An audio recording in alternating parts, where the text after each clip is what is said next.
हम कह सकते हैं युद्ध भी होता है, और कोई विरोध, लड़ाई, झगड़े, दंगे, फसाद, ये है क्रांति। हम सारे भारत का इस सामान्य रूप से पढ़ने वाला कोई भी बच्चा ऐसा नहीं है जिसको ये नहीं पता है कि 1857 में क्रांति हुई। सभी को पता है, भारतीयों ने, समस्त भारतीयों ने मिलकर एक लड़ाई लड़ी है अंग्रेजों से, और हम जानते हैं कि उस क्रांति में हम हार भी गए। वो कौन से कारण उत्तरदायी है जिस वजह से हम हार गए? वो कौन से कारण उत्तरदायी है जिस वजह से हमने लड़ाई शुरू कर दी? दोनों ही बातें ध्यान रखनी है। सामान्य तौर पर हम समझते हैं कोई मनुष्य किसी से लड़ना नहीं चाहता है, लड़ाई उसका अंतिम विकल्प होता है। जब वो सारे हथकंडे अपना लेता है, उसे कुछ दिखाई नहीं देता है, तो ही वो हथियार उठाकर मरने और मारने के लिए तैयार है। ऐसी ही एक इतिहास के पन्नों में लड़ाई है जिससे आने वाली हर परीक्षा में क्वेश्चन आता है। तो पहले तो हम उस वक्त की सिचुएशन देखेंगे कि कौन सी सिचुएशन ऐसी बनी जिस वजह से लड़ाई लड़ी। तो भारत में एक मजदूर वर्ग है। अंग्रेज क्या करते थे? मजदूरों को ले जाते थे, 8 घंटे का नाम लेते, 15 घंटे काम करवाते, और पेमेंट उसे बहुत कम दिया जाता। इसलिए भारत का मजदूर वर्ग अंग्रेजों से बिल्कुल नाराज था। धार्मिक वर्ग की बात की जाए तो अंग्रेज भारत के बहुत सारे धर्मों में बदलाव करना चाहते थे। हम एक शब्द में कहें, भारतीयों को ईसाई बनाना चाहते थे। मतलब हिंदू, मुस्लिम, सिख, ईसाई, जैन, बौद्ध, इनके बदले को सिर्फ ईसाई बनाएंगे। इसलिए भारत का धार्मिक वर्ग सोचता है अपने सारे धर्म को तोड़ेंगे और क्या बनाएंगे? ईसाई। समाज में कई प्रथाएं समाप्त कर दी अंग्रेजों ने। इसलिए सामाजिक वर्ग देख रहा है कि अंग्रेज को हमारी परंपराओं को तोड़ रहे हैं। शिक्षा के क्षेत्र की बात की जाए तो शिक्षा में ऊंचे पदों पर भारतीय नियुक्ति नहीं, इसलिए भारत का शिक्षित वर्ग भी परेशान है। मतलब कहने का अर्थ है भारत का प्रत्येक वर्ग अंग्रेजों से परेशान है। तो 1857 की क्रांति आते आते भारतीयों के नाक में दम आ गया। भारतीयों की जीने की लालसा खत्म हो गई कि या तो मर जाएंगे या मार देंगे, परंतु अब ज्यादा समय अंग्रेजों के साथ रहेंगे। या तो अंग्रेज चले जाएंगे या हम चले जाएंगे, दोनों से एक ही बचे। इस वजह से भारतीयों ने लड़ाई के लिए रास्ता अपनाया। क्रांति की शुरुआत करने का श्रेय भारत के बुद्धिमान वर्ग को है। पढ़ा लिखा वर्ग जो था उसके दिमाग में कई प्रकार की क्रांतियों के विचार आए। भारत के एजुकेटेड वर्ग ने दुनिया की तमाम देशों की क्रांतियों को पढ़ा है। आपने सुना है रूस की क्रांति, अमेरिका की क्रांति, फ्रांस की क्रांति। ऐसे भारत के बुद्धिजीवी वर्ग ने कई देशों की तमाम क्रांतियों को पढ़ा और पढ़ने के बाद रिजल्ट निकाला। जब जब दुनिया में क्रांति हुई है, रिजल्ट वैसे ही आए हैं। इसलिए क्यों न भारत में भी क्रांति ही लड़ी जाए। अब यहां पर मैं आपको एक क्रांति की कहानी सुनाता हूं। अक्सर परीक्षाओं में कई बार प्रश्न भी आते हैं।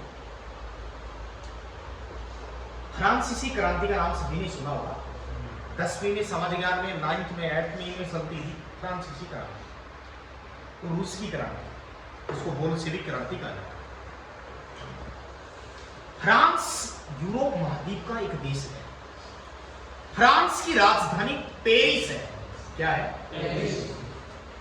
पेरिस सीन नदी के किनारे बसा हुआ है। फ्रांस दुनिया का ऐसा देश है जहां एक भी मच्छर नहीं है। फ्रांस दुनिया का ऐसा देश है जहां लोगों के घर पेड़ पौधों पर है। फ्रांस दुनिया का सबसे सुंदर देश गिना जाता है। पेरिस जहां की राजधानी है वो दुनिया की सबसे सुंदर राजधानी है। विश्व में 16 सुंदरियों का देश पेरिस फ्रांस को कहा है, क्योंकि मिस यूनिवर्स, मिस वर्ल्ड का खिताब आज तक दुनिया में सबसे ज्यादा किसी देश की महिलाओं ने जीता है तो फ्रांस की।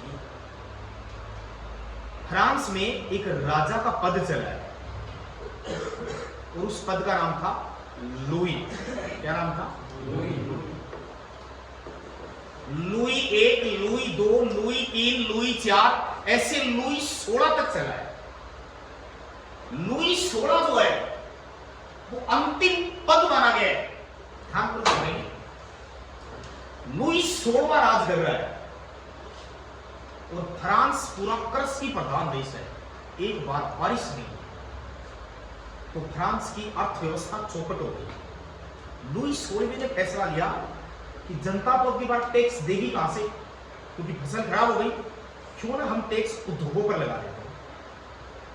और लुई 16वें ने क्या किया, वो टैक्स किस पर लगा दिया, उद्योग के पति पर लगा दिया। उद्योग में कोई सामान बिकता है, जैसे मार्गर बिकता है, मान लो 10 रुपए का आता है, जब इस पर टैक्स बढ़ा दिया गया तो उद्योगपति ने यही मार्कर 15 रुपए में बेच दिया। अब जो खरीदेगा उसको टैक्स अफोर्ड करना पड़ा, मतलब उद्योगपति ने टैक्स जनता पर ही ट्रांसफर कर दिया और फ्रांस की ऐसी दुर्दशा हो गई कि सारी जनता सड़कों पर उतर आई। और जनता ने एक फैसला लिया कि लुई 16वें की गलत नीतियों के कारण आज हमारे फ्रांस की यह दशा हो गई, इसलिए राजतंत्र अब से नहीं होगा।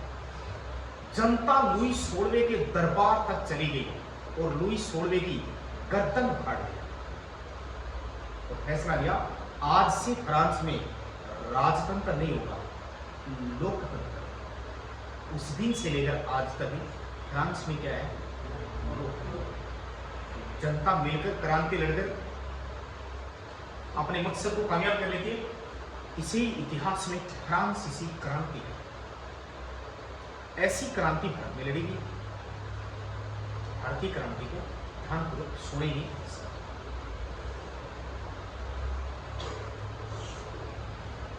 1857 के समय की सिचुएशन देखिए पहले। ये अपना भारत है। इस भारत में यहां पर अपना एक राज्य है जिसका नाम है बंगाल। मानचित्र में ऐसे है, ये पूरा का पूरा जो क्षेत्र है ये बंगाल का है। तो खड़े रूप में मैंने बनाया है, इधर वाला पूरा पार्ट है, लेकिन हम क्या लिखते हैं, पश्चिमी बंगाल, यही तो लिखते हैं।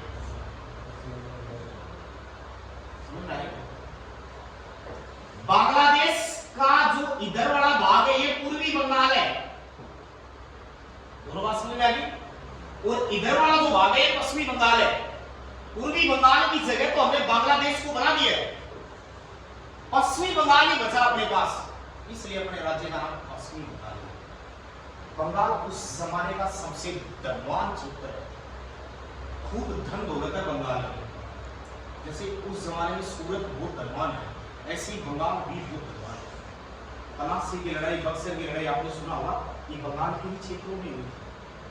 पलासी का मैदान तो यही बंगाल में, बक्सर बिहार में नजदीकी क्षेत्र है। इसलिए 1857 की क्रांति के समय यहां पड़ता है दिल्ली, और दिल्ली में अंतिम मुगल बादशाह बैठा है जिसका नाम है बहादुर शाह है, जफर है।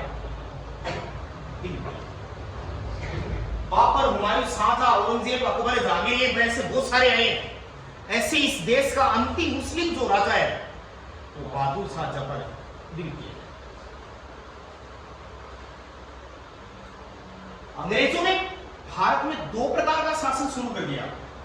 एक तरफ तो तुम्हारे राजा रहेंगे और एक तरफ हमारे गवर्नर वाइसराय रहेंगे। जैसे कि ये जमीन है, ये कोई एरिया है, इस एरिया को अंग्रेजों ने दो हिस्सों में बांट दिया।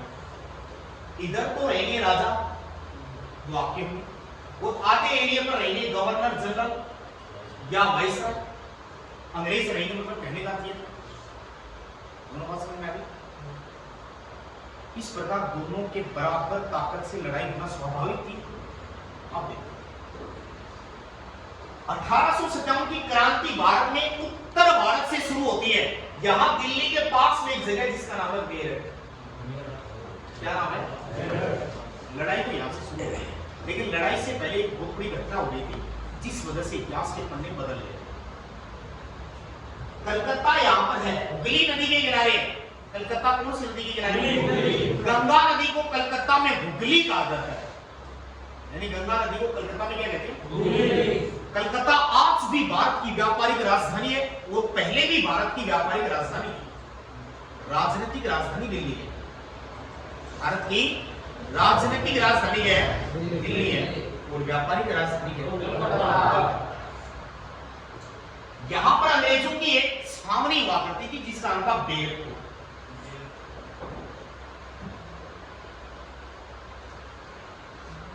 इस बैरकपुर छावनी में बहुत सारे भारतीय भर्ती थे अंग्रेजों की सेना में, और इस छावनी का एक सैनिक है जिसका नाम है मंगल पांडे।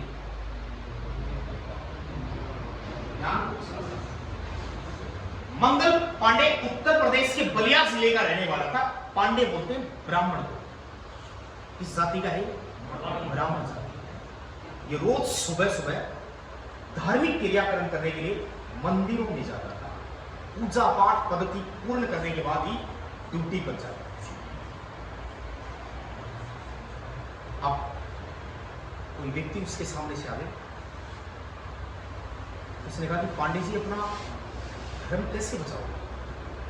अब क्या मंदिर बचा, क्या मस्जिद बचा? मंगल पांडे कहता है कि क्यों? वो कहता है कि एक नई राइफल आई है, उस राइफल में गाय और सूअर की चर्बी है, और वो कारतूस जो है वो मुंह से काटना पड़ता है, तो धर्म तो भ्रष्ट हो गया। मंगल पांडे गया सारे अफसरों के पास, पूरी छावनी में हाईलाइट हो गया कि मंगल पांडे ने जो कहा है वो सत्य है या गलत है। सब भारतीयों ने विरोध किया था कि गाय और सूअर की चर्बी इस कारतूस में लगा हुआ है, तो फिर ये गलत है। मंगल पांडे अफसर के पास जाता है और पूछता है कि मैंने ऐसा सुना है कि इसमें गाय और सूअर की चर्बी है। उस दिन मंगल पांडे को अंग्रेज अधिकारियों ने शांत करके घर भेज दिया, क्योंकि दो राइफल यूज हुई है।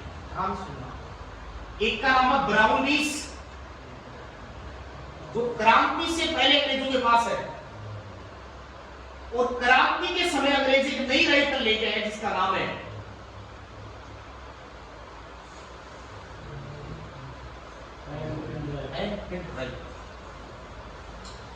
1857 की क्रांति में कौन सी राइफल अंग्रेजों के पास? और यही राइफल है जिसके ऊपर कारतूस लगा हुआ। क्या कारतूस? ये कारतूस गाय और सूअर की चर्बी है। और जिस आदमी ने मंगल पांडे जैसे आदमी को आग बबूला कर दिया, गुस्से में आ गया, और उन्हीं की इसमें गाय और सूअर की चर्बी का एक कारतूस आ गया। परंतु उस व्यक्ति का दिमाग देखिए कितना महान था। तो उसको पता था कि जो कुछ कर सकता वो पांडे ही कर सकता है, इसलिए इसको हटा दिया। दूसरे दिन मंगल पांडे का वही काम, रात होके मंदिर में पूजा पाठ करने के लिए जाना, वो व्यक्ति पुनः सामने से आ गया और कहा कि अब कुछ नहीं बचा, क्यों पाखंड कर रहे हैं? उसने कहा, मंगल पांडे कहता है कि तू झूठ बोल रहा है। वो कहता है कि अगर मैं झूठ बोल रहा हूँ तो मेरे साथ चल।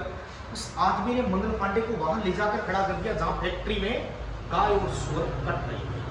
मंगल पांडे को गुस्सा आ गया, और मंगल पांडे उसे कहता है कि ठीक है। गुस्से में अंग्रेजों को आवाज लगा देता है कि जो अफसर इस कत्ल कारखाने को चलाने वाले हैं वो बाहर आ गए। तो दो अफसर आए थे, एक का नाम था अबाब और दूसरे का नाम था हुस्सन। अबाब घोड़े पर आ रहा है और हुस्सन पैदल आ रहा है। राइफल थी हाथ में, एनफील्ड राइफल, किसके? मंगल पांडे के। इसके राइफल लगा दिए, घोड़े से नीचे गिर गया। आगे चाकू निकाला राइफल से और 15-20 हुस्सन के मार दिए। ये जो घटना है 29 अप्रैल 29 मार्च 1817 इन दो अफसरों को मार दिया। मंगल पांडे को गिरफ्तार कर लिया गया, मामला अदालत में चला गया। जज ने पूछा कि आपने दो निर्दोष अफसरों की हत्या कैसे? मंगल पांडे कहता है, गाय मेरी मां है और कोई मेरी मां की हत्या करे ये मैं बर्दाश्त नहीं कर सकता। यदि आप लोगों ने मुझे जीवित छोड़ा तो मैं 2, 4, 5 अंग्रेजों की ऐसी हत्या करूंगा जैसे मैंने अबाब और हुस्सन की है। जज ने फांसी सुना दी 8 अप्रैल 1857 को। ये क्रांति की पहली फांसी है। क्रांति की पहली फांसी किसको दी गई है?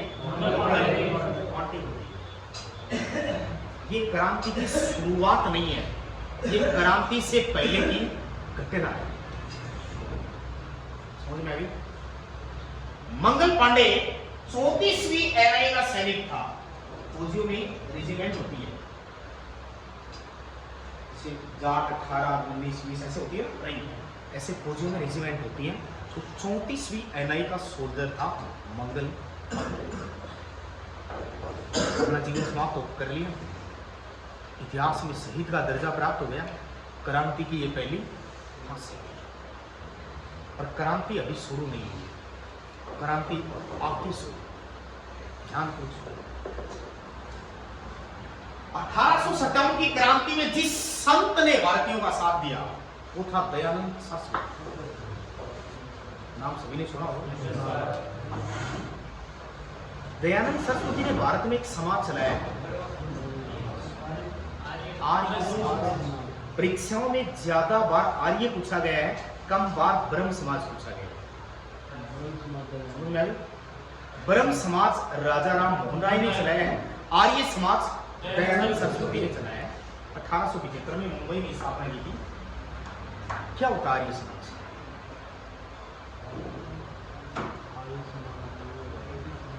रजिस्टर्ड है, सरकारी गवर्नमेंट।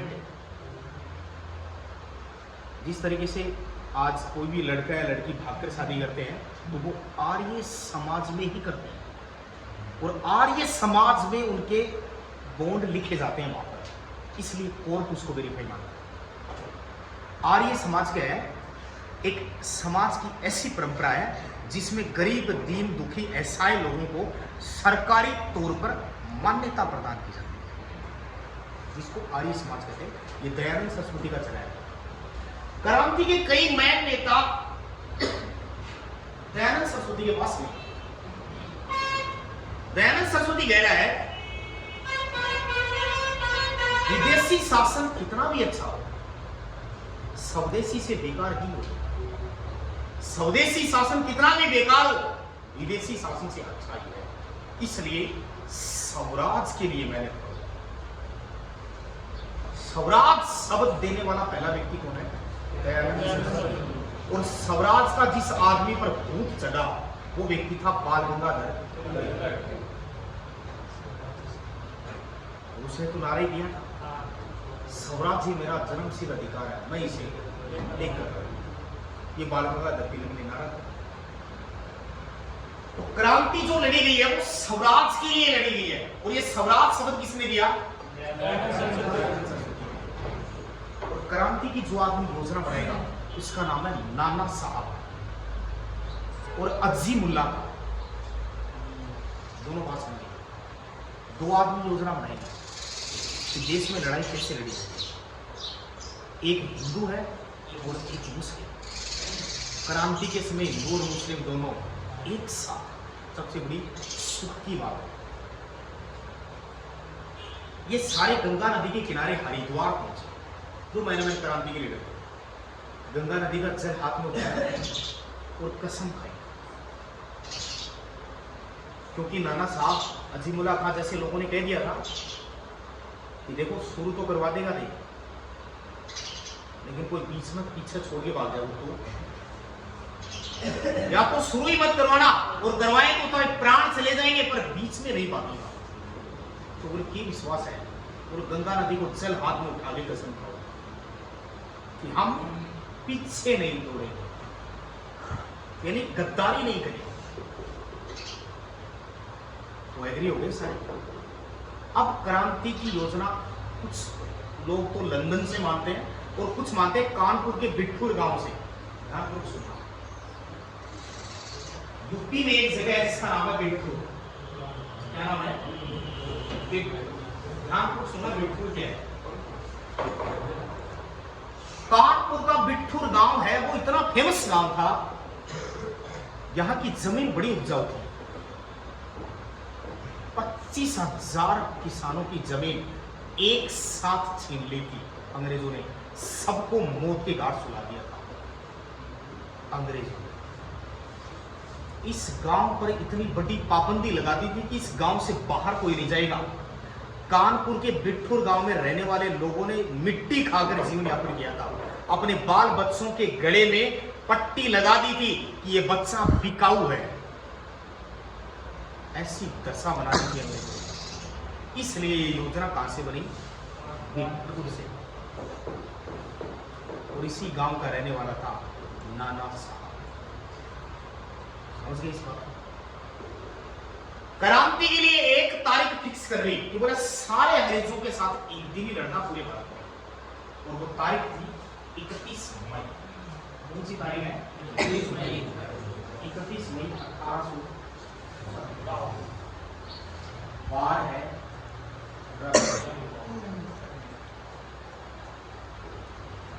भारतीयों ने रविवार के दिन ही क्रांति क्यों लड़ना शुरू किया?